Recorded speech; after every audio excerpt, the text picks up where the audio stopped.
With every new Star Wars book comes a list of smaller fun facts, Easter eggs, references to Star Wars legends, and more. Thrawn Treason by Timothy Zahn is no different, so today I'm going to go through everything I picked out while reading. There will be some spoilers for the book ahead.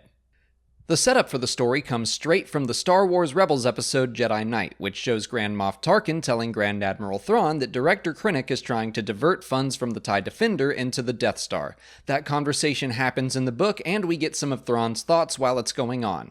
He also comments on Hera's failed attack in the previous episode, her capture, and her possible rescue. He even predicts that she will be rescued while he's gone, but he'd rather save the TIE Defender because he thinks it will be more important to the Empire in the long run.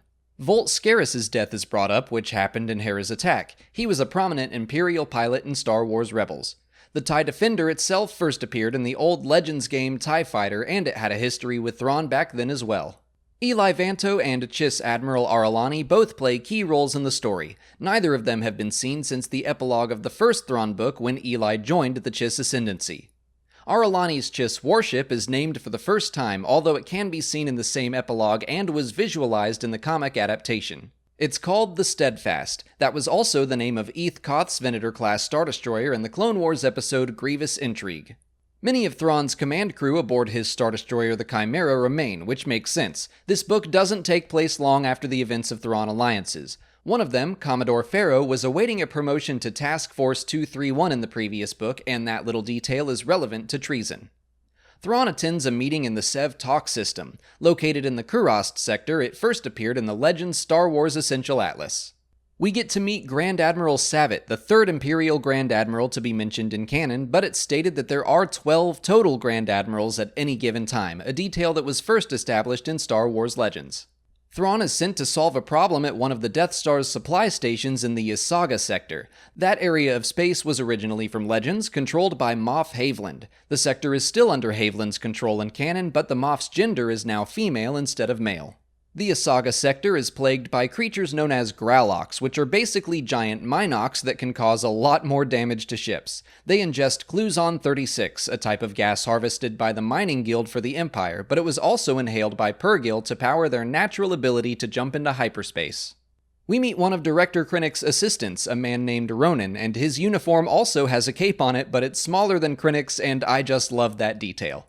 I believe we get our first canon mention of the Deshade species. They go as far back as the Holiday Special, but were also commonly seen in the Knights of the Old Republic and Old Republic comics.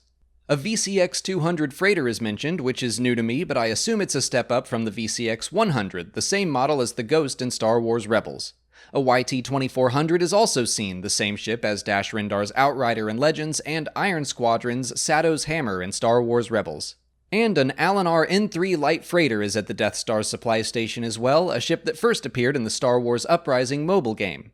Something called Blosfy Extract is introduced, and it sounds like it was used as very base nourishment for the Wookiee slaves that were forced to construct the Death Star in its early days. It's strongly implied that any civilian ship that wandered upon the Death Star's construction at Geonosis or Scarif was destroyed. Thrawn uses the Marg Sable maneuver, one of his staples, as early back as the opening scene of Heir to the Empire, but we got to see him actually learn about the maneuver in the last book, Thrawn Alliances. Captain Pellaeon is in this book, but just a little. He was the Dr. Watson to Thrawn's Sherlock Holmes in the original Legends Thrawn trilogy, and he was mentioned in the series finale of Star Wars Rebels, so we kinda get an origin story for how they meet. Pellaeon commands the Star Destroyer Harbinger, which is the name of a Star Destroyer from the comics that gets destroyed after the events of this book.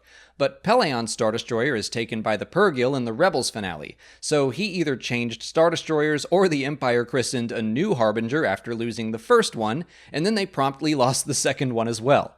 In Thrawn Alliances, we learned about Chiss Skywalkers, the young Chiss girls who used the Force to travel through hyperspace without coordinates. We learn about another ability they can have, which allows them to read the memories of another being.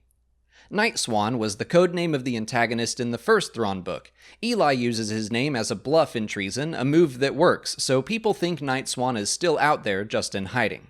An Imperial intelligence agent named Deja comes to Eli and Thrawn's aid near the end of the story. He first appeared in another Timothy Zahn novel, Scoundrels, one of the last Legends books to be written.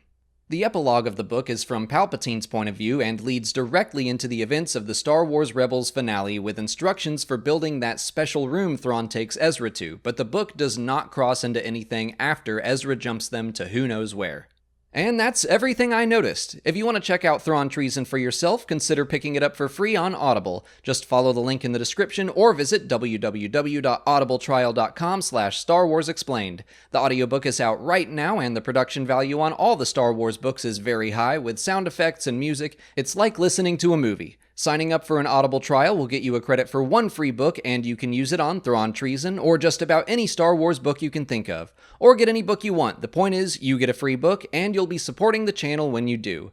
But that's it for today. If you haven't already, please like this video, subscribe to the channel, follow us on Twitter, Instagram, and Facebook, and consider checking out our Patreon page. As always, thanks for watching, and may the Force be with you.